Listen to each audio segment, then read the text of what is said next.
Ang laki ng mga laman, Parang buong mangga na ata.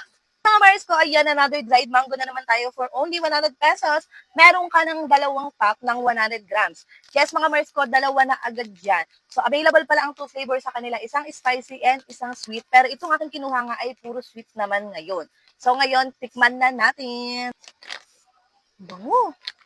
Uy, ang laki ng mga laman, Parang buong mangga na ata. Ayan, yung kanyang laman. Para na siyang buong mangga. Ayan.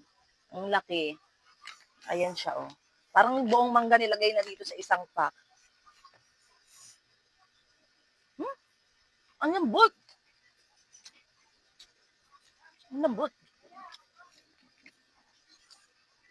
Hmm, hmm. Ang lambot lang niya. Huwag kainin, ang lambot. Mga Mars ko, grabe, hindi ko na-expect na napakalambot pala ng dried mango na to. Kaya naman kung gusto nyo nga rin na ito, syempre mag-check out na kayo.